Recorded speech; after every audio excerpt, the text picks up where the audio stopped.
You straight up cuckooed that dude, bro. Oh my God. You've got all your Charger gear on because Feeling fresh as hell. Well, you guys better enjoy it.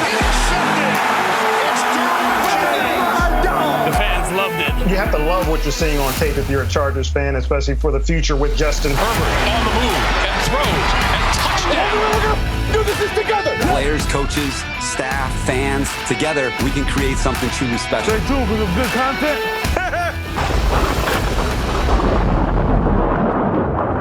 Greetings, Charger Chat fans. Welcome back to the Charger Chat. I'm your co-host, Wooldog, sitting with my buddies, Kev, Huggin, Duggan. Hey guys, how's it going? Oh, it's going good. Let's not forget Kyle, the coach, Duggan. Hi guys. My normal intro. I need to give a shout out to the Snappies, Senor Ooh. and Senora. Their wedding is tomorrow. They will be a married couple. Oh Yeah, my and goodness, they've been living in sin. They asked me to do their ceremony, so I get to go do that tomorrow. Oh, and I'm really pumped. Awesome. Yeah, I'm excited. So it's I gonna can't be wait fun. to see the video of that. You got anything Yeah. sweet planned for him? We'll see. I will say I saw Senor Snappy's suit.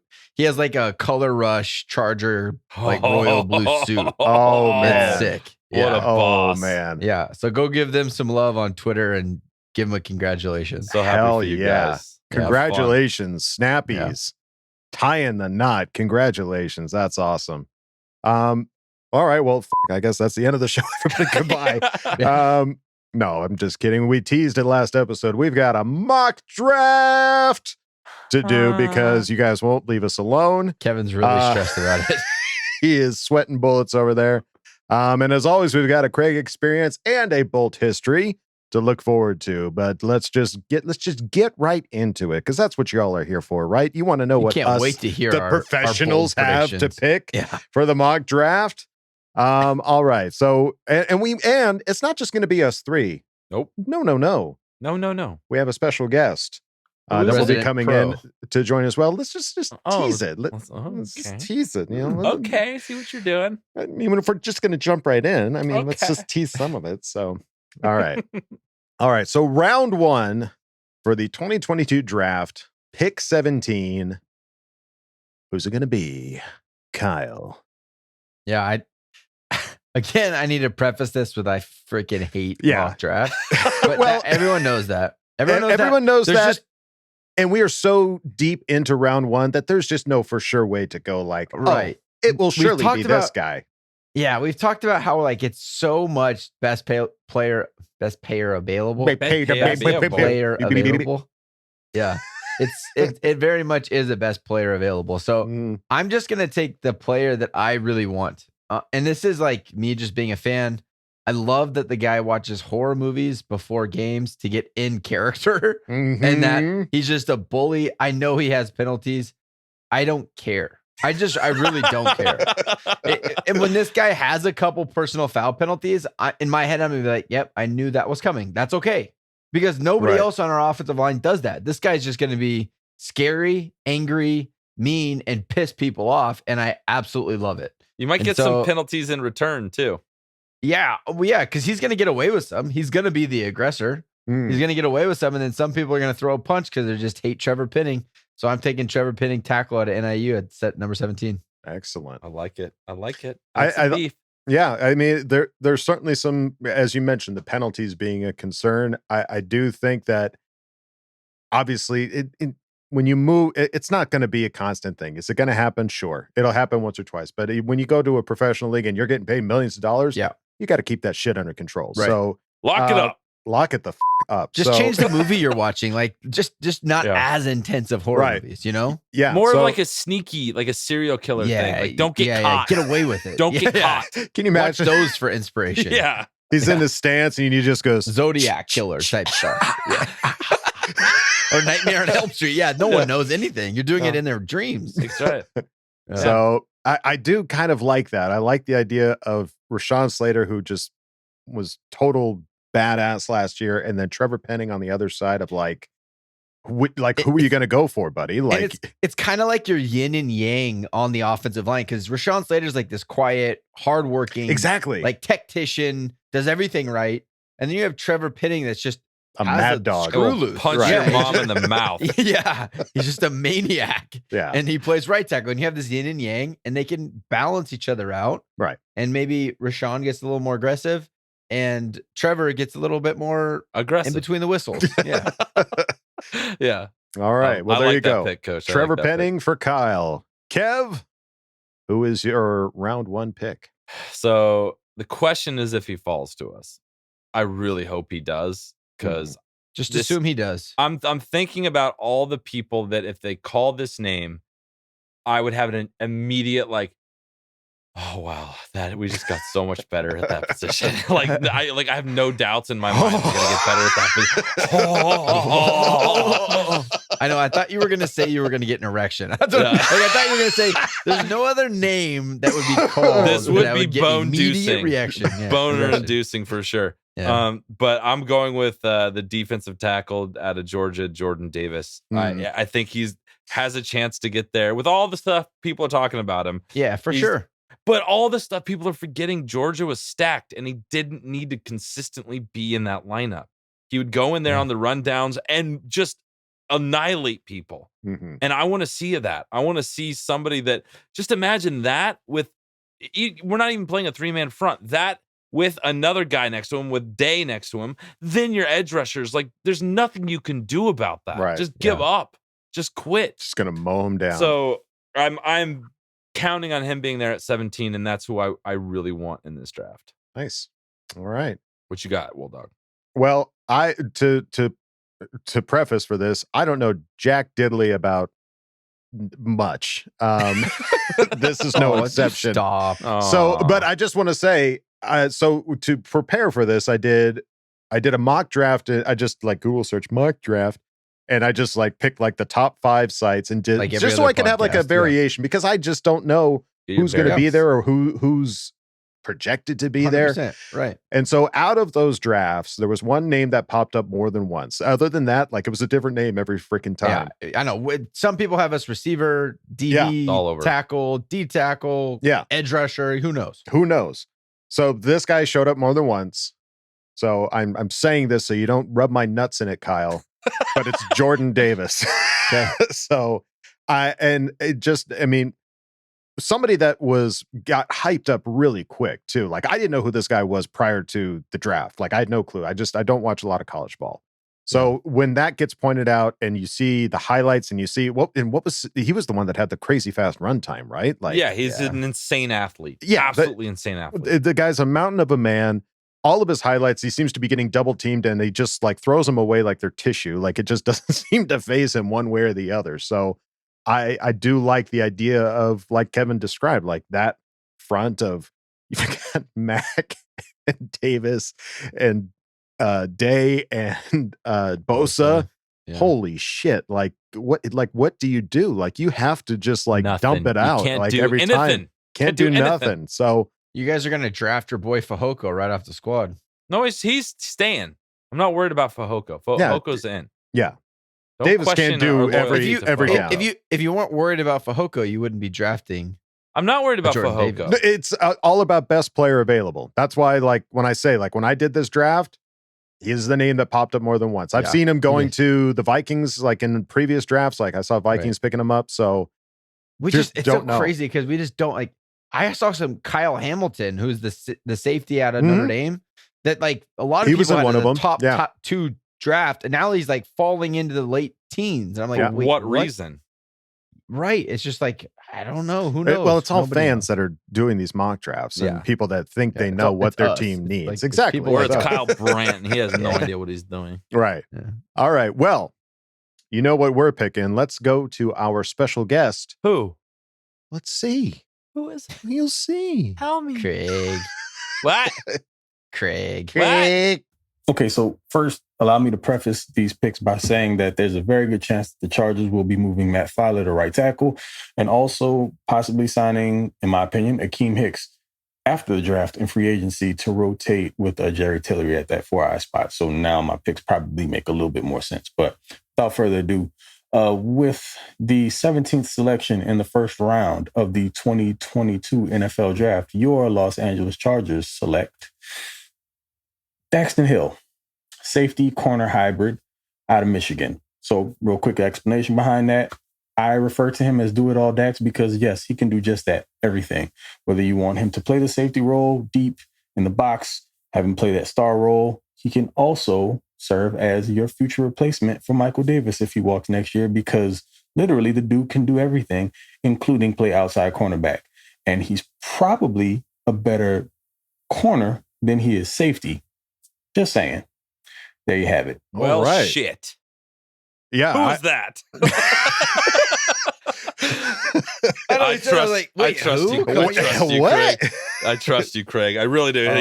You definitely need to go to his YouTube page because I think he did a proper breakdown on this channel. Yeah, go check out Charge It to the Game, his YouTube page, because he does break down in much more detail why he picks that guy, and it makes sense. Like it's somebody that, you know, like if we were to trade down in any situation, you could still get that guy and potentially more picks. Because I mean, most of the drafts that I see have him going either late first round, early second round. So, would it be a reach to get the guy at 17? I mean, he compared him in his video to Tyrann Mathieu. Like he's got the measurables and the athleticism, and so getting a Tyrann Mathieu on a rookie deal could be an explosive pick. So, Awesome.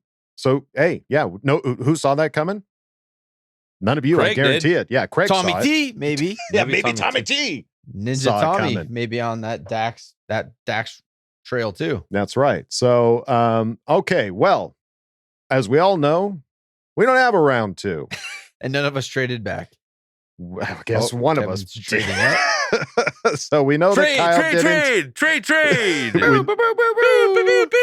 We know Trading Kyle up. didn't, I didn't, and Craig didn't. But Kev, Huggin, Duggan apparently made some deals. So what do you got there, Kev? So here's where I think this is a opportunity to go up and get a right tackle. There's not after this next gentleman, there is a huge fall off from what I've seen and from what I've seen. So I think, you know, you never know with, you know, we kind of gave some shade to, you know, Belichick last episode, Kyle and my dad kicking his ass. So I think, you know, he might be open and willing to trade with us. The Patriots are sitting with the 54th pick. Okay. I think we can move up and grab our offensive tackle. I don't know what that would entail. Probably our third, something later, maybe something next year. But it gets you into a realm of having a right tackle that is a stud. Plug and play. Abraham Lucas, the offensive tackle out of Washington State, is kind of who I kind of pinned for that. I love Penning. I don't know why I didn't go with him. Like I don't know why. I'd be super happy if it was Penning, but there's something about Jordan Davis I want a little more. So I think that would be a good move for the Chargers to jump up, and they've done it before. They went up and got Kenneth Murray. Thank you. Sorry, my brain's not working. That's okay. Panicked. I'm not good at mock drafts. Yeah. So that's who I got in Okay. second round, and I will not have a third round pick. Okay. Well, Wild card. I've done a couple. One of my mock drafts had him dropping to the third. So I think if you reach up in the second, I don't think he's might be a bit of a reach. But I mean, these are all crazy mock drafts that you don't know. We're not jumping up to the front of the second round with this. It's the 54th. So right. I think that secures you getting this guy. Sure. I mean, if he's the guy, they've obviously done way more research than we have. So if they feel like that he's the guy and they're willing to make that move, then that's what we will see. But I just want some more beef, and that's the best beef available at that second round. After that, it's kind of the Trey Pipkinsy kind of players, and I don't know. All right. Okay. Well, with the third round pick, Kyle, who are you feeling?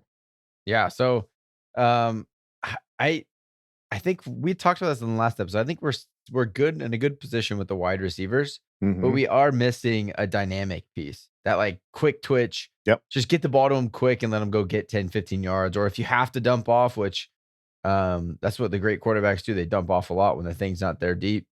I think a piece like that would be good. And you could pick him up here.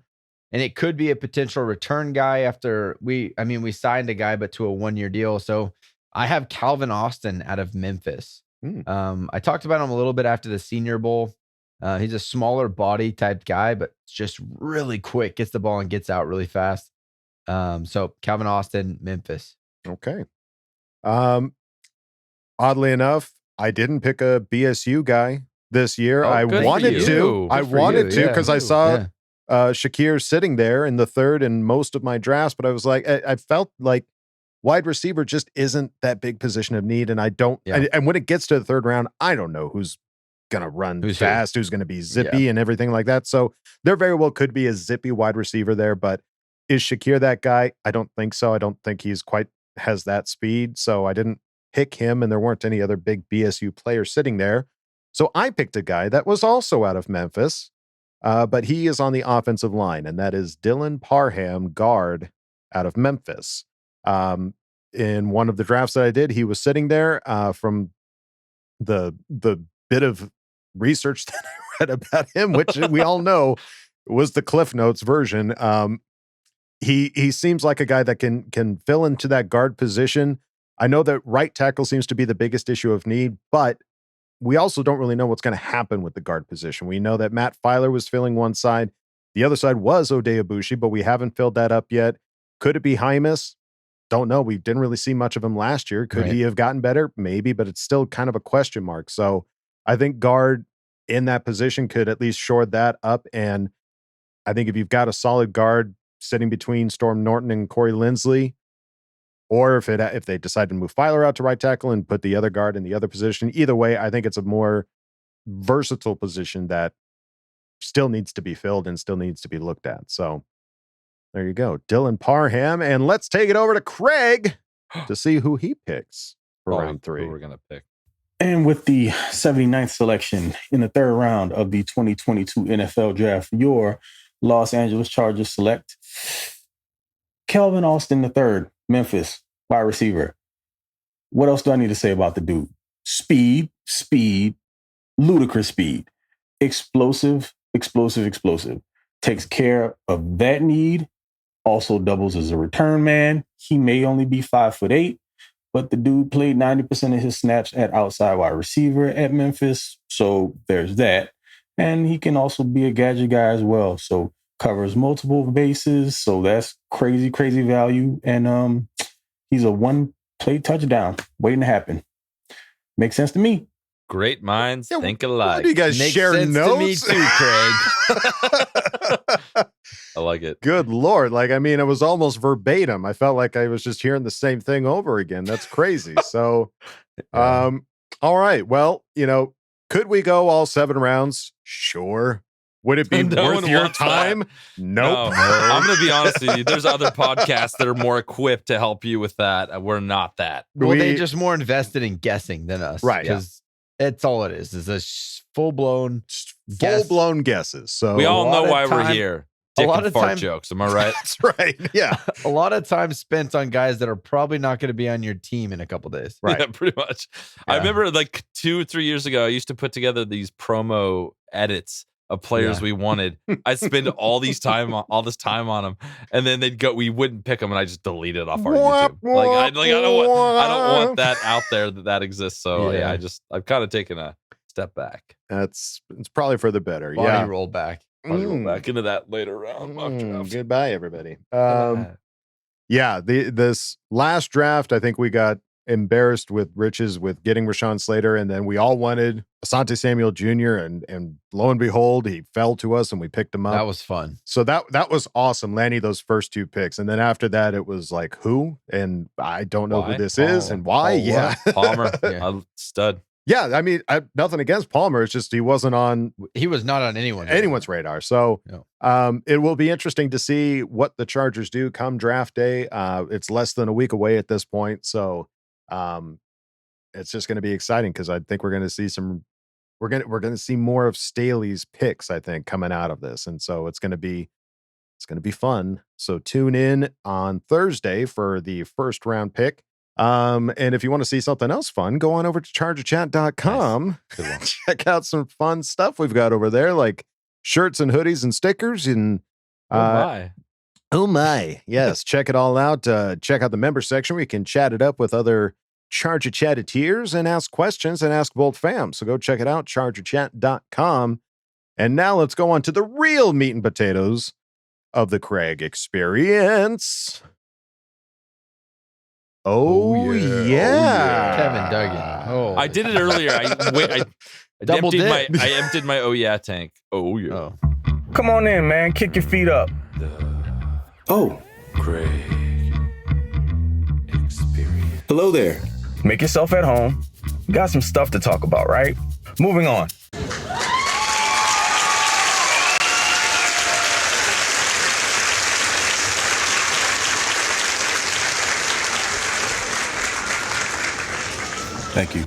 Thank you. CC gang. Big old salute to the rest of the boat fam. What is going on? She got Craig in Texas, aka your Chargers true broker, aka Mr. Boat Gang Don't Bang. You already know what it is. Welcome to another edition of the Craig Experience. Let's get into it. Now, being that we are less than a week away from the big show, as I like to call it, Christmas in April, you know, that grand time when all football fans alike gather together, commune in one large space and at their homes, various places, bars, or at the event itself, which is in Vegas this year, the NFL draft. And all of our hopes and dreams for the last few months since the season has ended have culminated into now this one event. We get to see if all of this back and forth banter about what we think is best for the team actually comes into play. We get to see where we're completely wrong, because a lot of the times that's exactly how things end up, or how spot on we are, how lucky we get, what players actually end up falling that have no business, yada yada yada yada yada. You know how the story goes. It's just a grand old time. And with that in mind, and being that we're so close to the date, I figure, hey, maybe we should kind of start piecing together some of the little droplets here and there we've gotten sprinkled from our fearless leader, Mr. Brandon Staley, and see if we can't start connecting some dots and get a general direction of what we think may happen kind of early on here in the draft. We don't have to go through a whole 7-rounder. You know, who's got time for that? Just talk about some of positions in need, maybe even some compliments to positions that kind of maybe are strengths at this point already, but make sense to back up and solidify. So we all know what like the elephant in the room is right now. It's like, what the hell is going to happen at offensive tackle? My thought process here is that since they haven't been super active in the offseason about signing any free agents, could they be looking to draft an offensive tackle? Yeah, but the offensive class is pretty top heavy at that position, and I wouldn't necessarily count on another Rashawn Slater fall happening for one of the top guys. If it does, all bets are off. We'll see how that goes. But if we're being realistic about it, the tier 2 drop off in the offensive tackle class ain't all that pretty. Now, you can get yourself all hyped up on athletic scores and everything like that when it comes to some of these dudes, but nothing outdoes the tape. And there's some rough film on some of these cats. A couple guys I want absolutely nothing to do with. You probably already know who I'm talking about, so I'm not going to make mention of it. But there's one guy in particular I want no parts of. But I digress. If we're looking at maybe what the plan is going forward, personally, I would love to see them just go ahead and move Mr. Filer over to right tackle. Pretty sure that's where he started off in Pittsburgh. Played very well there. Give him an opportunity to line up to maybe next to an Odell Bushi if they plan to re-sign him, or if you want to bring in a young guy, cool, all good. But give yourself some options there. Don't pigeonhole yourself into a pick at that position that early, because if somebody you really want doesn't end up falling there, then you reach, and generally that doesn't work out all that well for the Chargers. So I would say maybe steer away from OT in round 1. If you want to do something with the younger cat with that 3rd round selection, okay. I mean, I'm better with that. I think there's just too much top end talent that's going to be available around that 17th pick. So I wouldn't really want to fool with the 2nd tier offensive tackle. Now, again, I'm a guy who likes to pay attention to detail. I listen to things, overanalyze pretty often. Sometimes it gets me in trouble. My wife hates it. But if we are to pay attention to anything that Brandon Staley said this offseason, is that he wants to compliment Derwin, similarly to the way he did Justin Herbert last offseason. If you want to do that, my opinion is you get another hybrid safety / corner dude. And those are going to be available in the first round. Probably, or safe bet, 1 or 2 will be there around 17. And maybe it's not such a bad idea to consider, if there are any takers, trading back into the 20s where 1 or 2 of those same guys will probably still be available. And then you can recoup that second round pick, maybe if you trade back far enough, into the 20s. Or at worst, an additional third rounder. And I think that's kind of like the sweet spot of this draft anyway, because it's pretty, solid with edge rushers. Got some good corners there. So makes sense. But if I had to guess, I'm thinking probably safety corner hybrid in the first round. But again, it makes sense if you want to continue to arm Derwin. Seems like a direction to go in. Now, as far as the edge position is concerned, which we know gets pretty light after Joey, after Khalil Mack, Chris Rumpf probably feels like another year or so away after he gets some good weight put on him. He flashed a little bit last season. He may step up and play a bigger role this year. It remains to be seen. Hopefully he does. I mean, we would love that. But in the event that he's not quite there, there's some pretty decent talent going into the third round, maybe even into the fourth.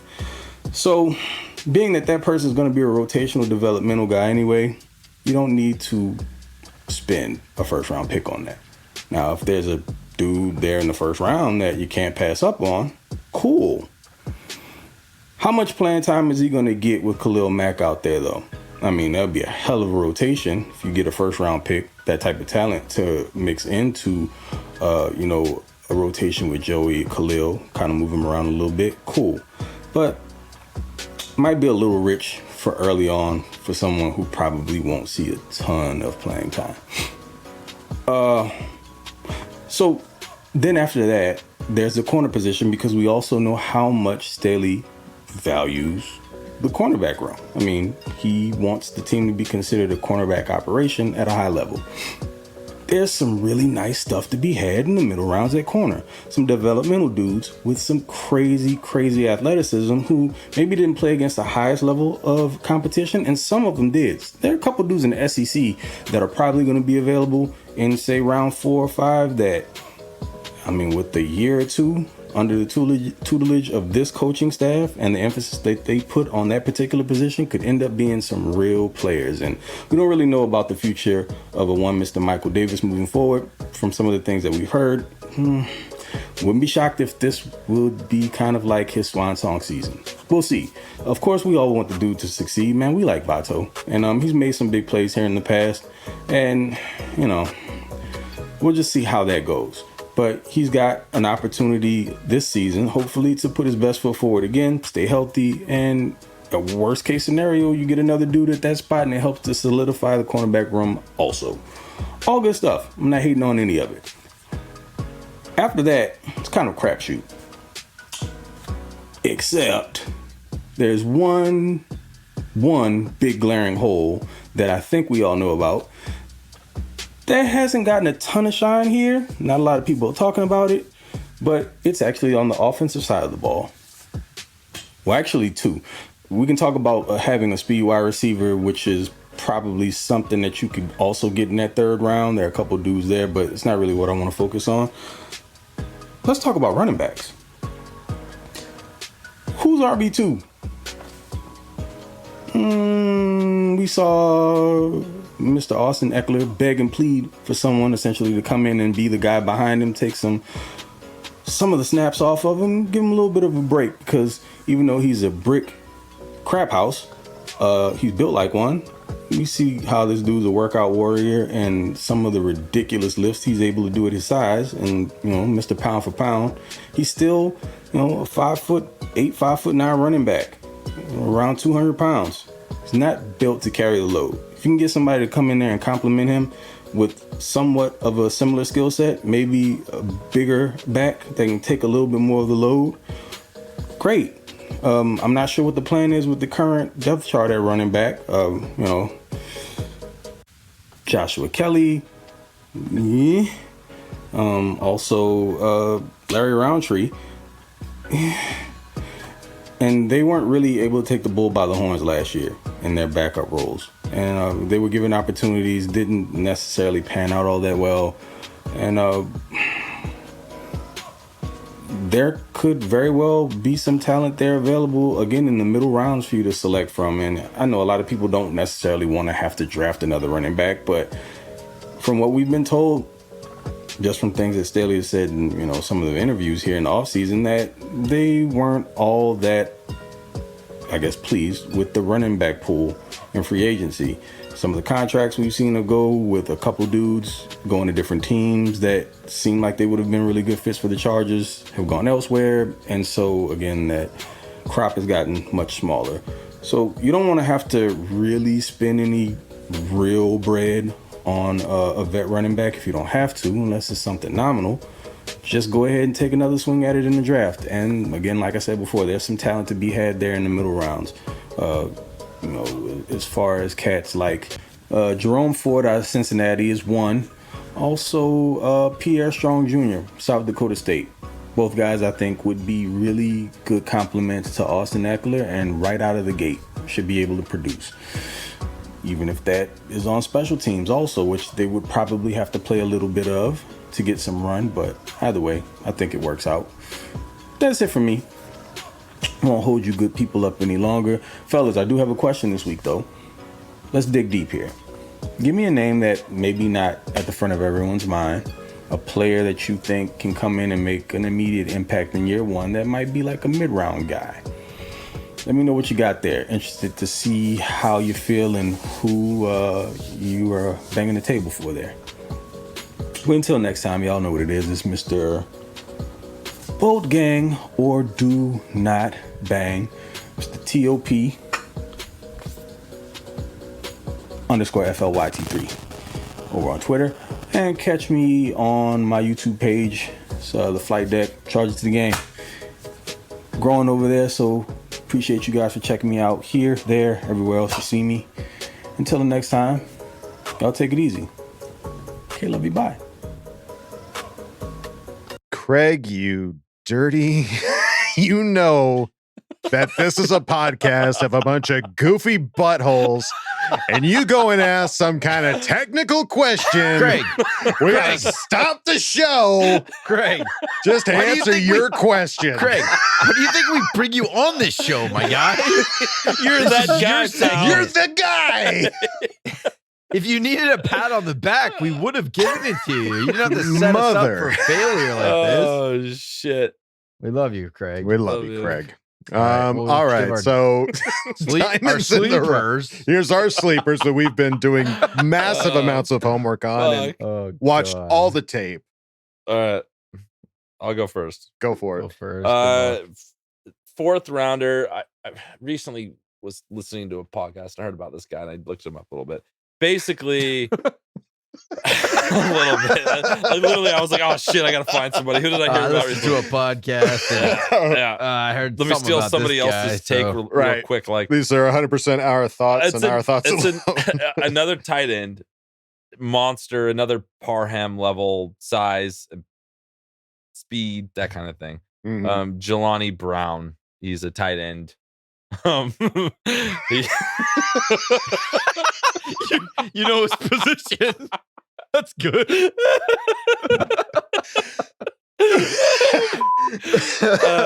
But he ran He's the fast. tight end. I was going to give you the bullet points. He's from Colorado. He ran a 4.6 140-yard dash. Second fastest of all tight ends in this draft. He's the big guy with good hands. Read the stats, Kev. Killed it, dude. Thanks, man. I get paid for this. No, but I think if you're looking at it, like, I don't know. If you're looking for a tight end, that's the guy. Fourth round could be a good steal. Oh, God. All right, who's up? Let me pick. I went first and embarrassed the shit out of myself. Who's next? Oh, man. You're up. All right. I wouldn't say that this guy's a diamond in the rough or somebody that nobody's talking about. So it doesn't really answer your question, Craig, but a mid-round guy. Oh man. I would be pretty, it'd be weird to say that I'd be pumped about this because he's a punter, but I would be pretty pumped considering that he's just one of those generational talents at the position, but Matt Araiza out of San Diego State. So I don't have an article to read on what his talents are or his, his vertical leap, but but I mean, from all the videos that I've seen, the guy just punts like a madman, like just insane. They call him the punt god. Well, who else would be up there with him? Like, who else punts like that? Nobody. So I know that we're going to be going for it on fourth just about every time, but when it does come time to punt, wouldn't be bad to have the punt god on the roster. So the highest paid punter that punts once a game. Let's go. Let's go. I'm all for it. So how about you, Kyle? Who did you research? What podcast did you listen to? I got a long snapper. Oh shit. Oh god. You got a long snapper. Oh, no, I man. don't. Okay, so this kid he's from San Diego. I actually remember watching in San Diego. We have a highlight every Friday night. They put out like a highlight reel of all the games going on around the county called Prep Pigskin Report, and they do like a highlight. And so this kid was just out of control good. His name's CJ Verdell. He's a running back. He's a running back. He ended up going to he ended up going to Oregon. So let me wait until this giggles over. I'm listening. I promise. Oregon. God. Yeah. Oregon. Yeah. So CJ Verdell ended up going to Oregon.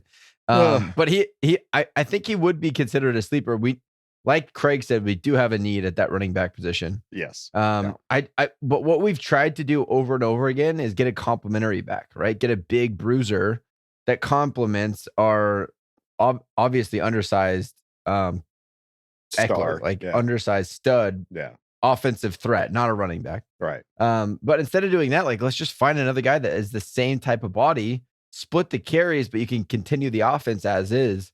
Maybe that will be a little bit more of a seamless transition. And CJ Verdell is definitely a lighter body guy, but he's got that straight line speed. If you get him in open space, he's going to take off. So he played with Justin Herbert at Oregon. Done.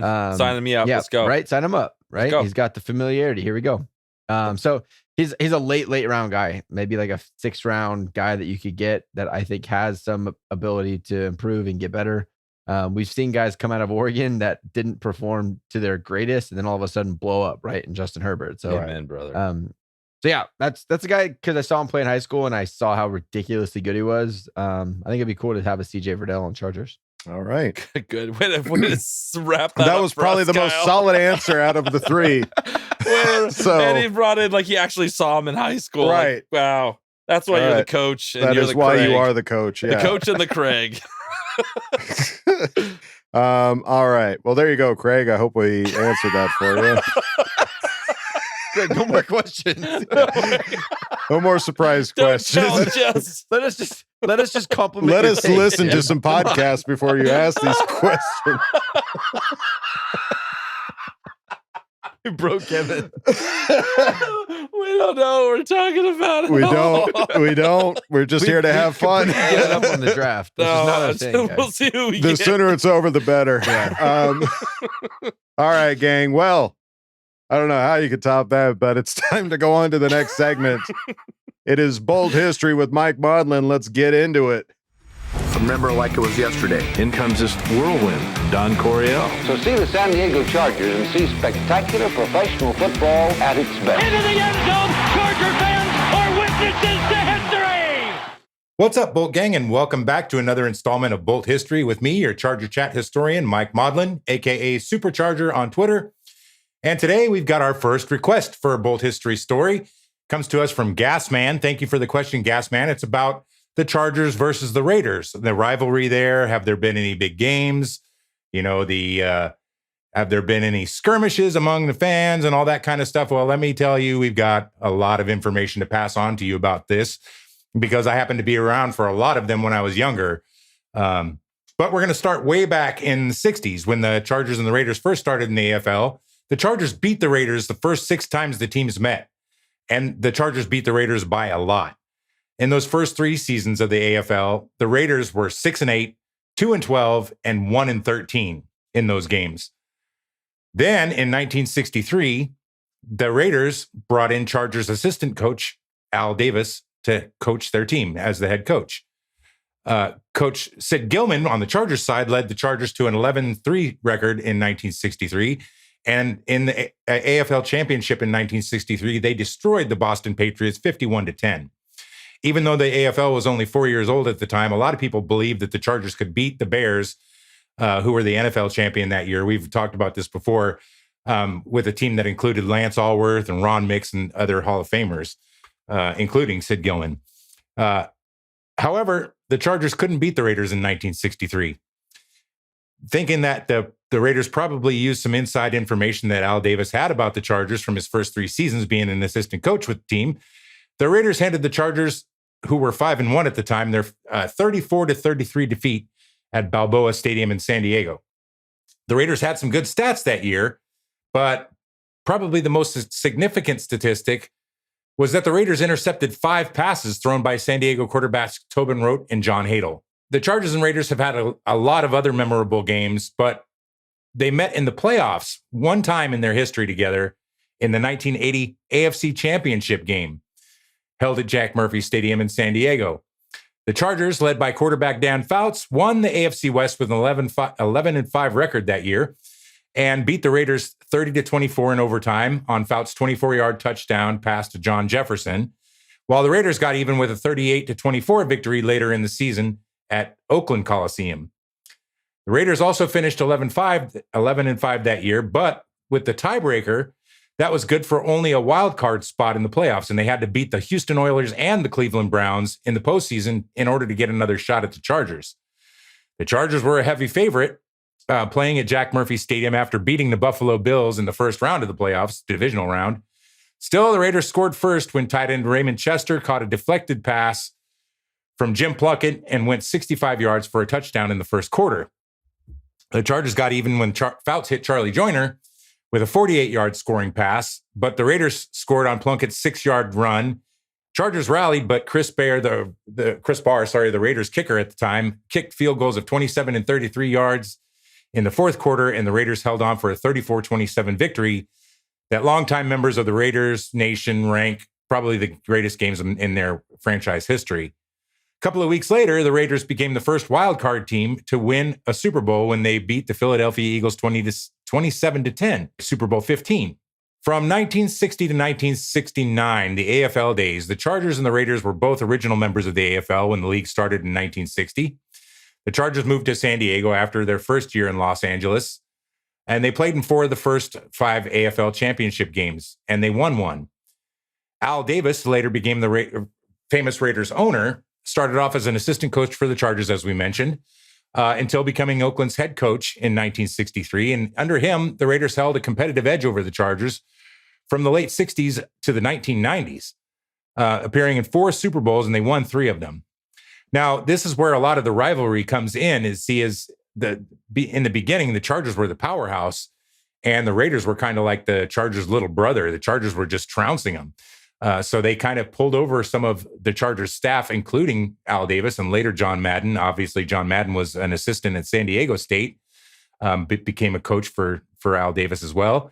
So there was always kind of that brother type rivalry, sibling rivalry going on, because we were just destroying them out of the gate. And they had to kind of infiltrate our ranks, steal some people, personnel and stuff to be able to turn the tables on us. And it really wasn't until the mid to late 70s that it really started getting nasty. In 1978, the Raiders beat the Chargers in San Diego with probably the most controversial play of all time. You've probably heard it called the Holy Roller play.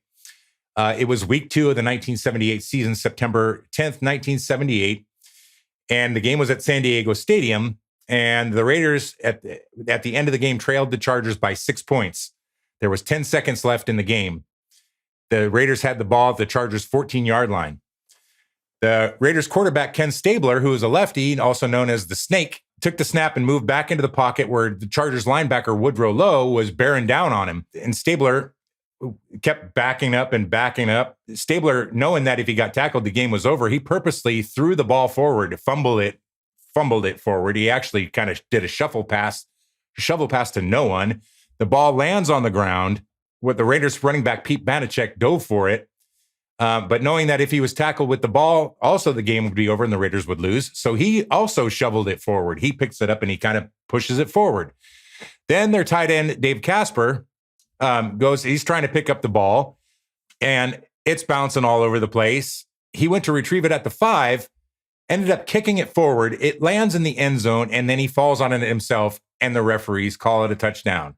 So the Raiders won that game by playing soccer, basically, fumbling the ball forward, and then kicking it forward into the end zone where they fell on it for a touchdown. They ended up making the extra point to win the game, and that was pretty rough. The play ultimately ended up in the Chargers missing the playoffs, and it caused the NFL to change the rules. 2 years later, as we mentioned earlier, the teams both returned to the playoffs and faced each other in the 1980 AFC Championship game. It was an offensive shootout between the Raiders quarterback Jim Plunkett and Chargers quarterback Dan Fouts, and it saw the Raiders prevail 34-27 en route to winning Super Bowl 15 over the Philadelphia Eagles. This is the only playoff meeting between the Raiders and Chargers ever. I was at that game with my parents.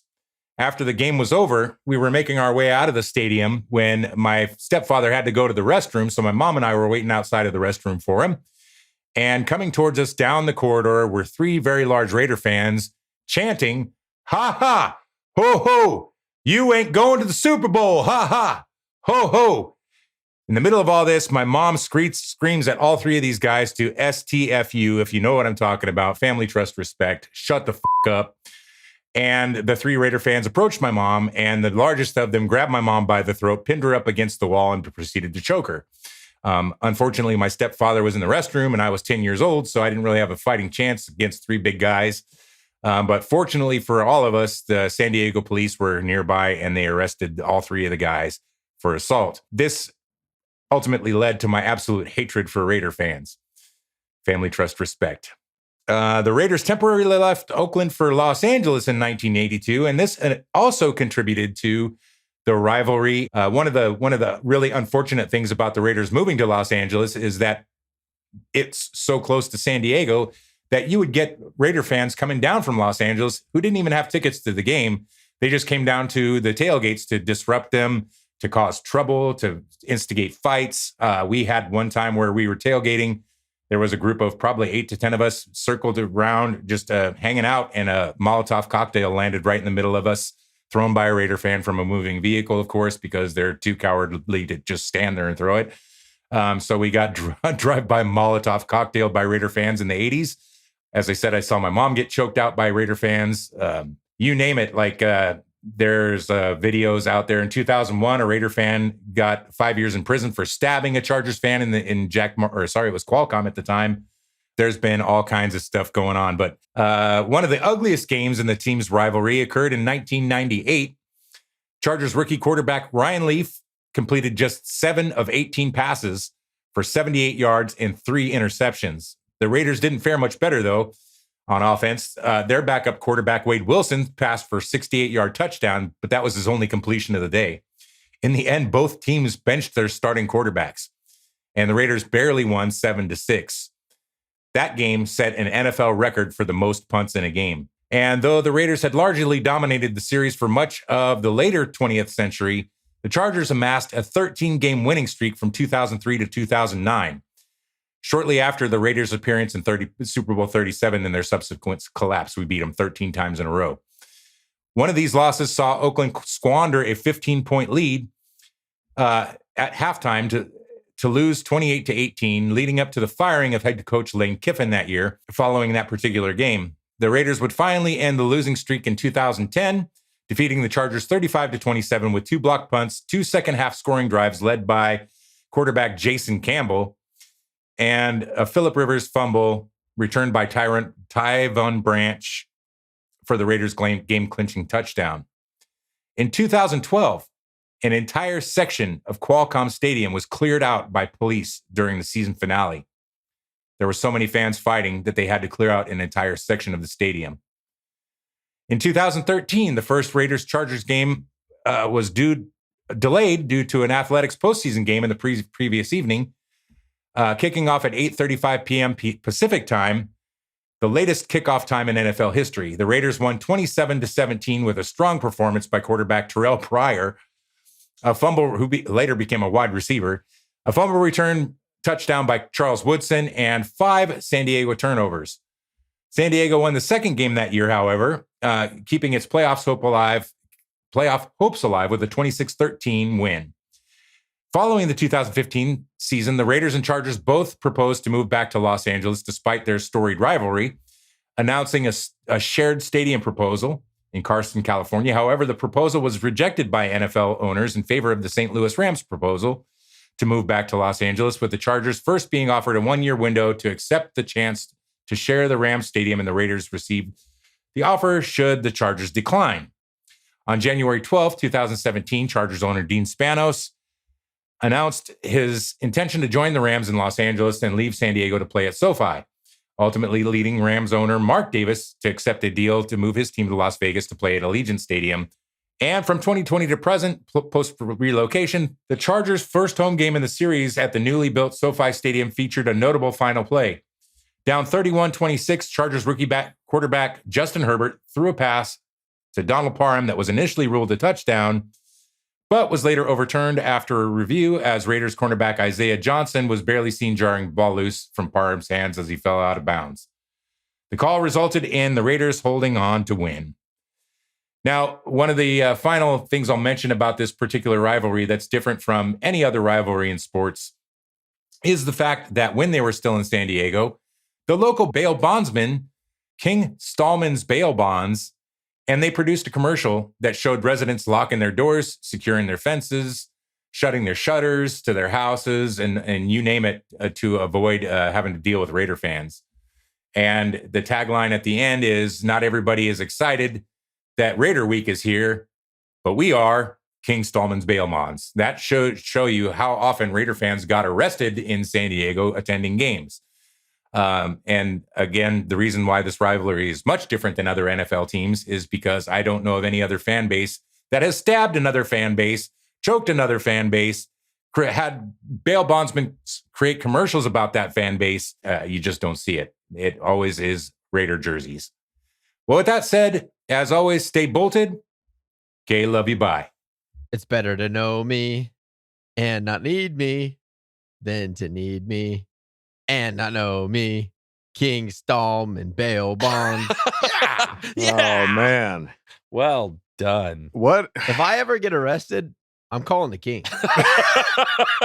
The King Stallman's Bail Bonds. Yeah. That's the only jingle that will come to mind for sure. Oh, jeez. Well, so those are some crazy stories there, Mike. I'm scary. That is frightening. Yeah, I can't imagine. I remember when we had season tickets at Qualcomm, my dad would not let us go to Raider games. We went once. We would sell our tickets. We went once or twice, and it was like our dad didn't want us to be subject to that stuff. Think about yourself as a dad taking your 2 young kids. What if a Raider fan comes and does something to you, and what are you going to do? You have 2 little kids with you, you know? Right. Well, you don't want them to see that. You know what we're like. Everyone listening knows what Kyle and I are like. We learned this from somebody. So Apple didn't fall far. No. Dave, you're probably getting in a fight with Dave for sure. And how is he going to protect a 10 and 6-year-old? It's just not realistic. Right. Good. Nice try with the math, but I'm 6 years younger than you. 10 and 4. Yeah. You're welcome. See, I think of you as like an older brother kind of vibe. Like, you're welcome. Yeah. The stories of just the fans just going at each other, like just violent. Yeah. That's the thing. Like that's where violence. You got to be careful. Like it's all right. For a lot of us, it's all fun and games and like arguments and like getting in people's faces, right. But I've seen it before with Raider fans specifically. Like it escalates fast. so quickly. Yeah. The next thing you know, there's like somebody's getting sucker punched. Right. So it's just like when you talk your game, have fun, but just be aware that we're better people. We don't need to do that. Right. And just be careful. We don't want any Bolt fan to get hurt. Yeah. No. At the end of the day, you're not on the team. You're not a Charger, and you have no equity or financial gain, and there's no need to fight. But if you say anyone. Derek Carr is better than Justin Herbert one more time, Get me my Molotov. Light it, Mom, the meatloaf. Get the Molotov, Mom. Yeah, just keep it shamelessly positive, folks. Where everybody's there to have a good time. Sorry you went through and that. at the same time, Yeah, sorry you Mike. went through that, Mike. That sucks. Yeah. At the same time, FTR. Yeah, that's right. FTR. FTR for every day. Family, trust, respect, folks. All right. Well, I think that's gonna do it for this episode.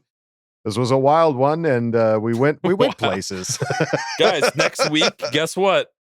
We're gonna have some new players anymore. We're gonna have some new players. We're gonna have one more episode names. until we don't have to do this anymore. That's right. Draft. That's all you're looking forward to. I love it. Can't wait. All right, gang. Well, we'll see you on Tuesday. That's going to do it for us this episode. Don't forget to bolt up because we're ready for any squad, any place. I love you. Bye. Okay, love you. Bye. And congratulations, Snappies. Congrats, Snappies. Congratulations. Let's go out. Let's go out snapping. Okay, love you. Bye. Love you. Bye.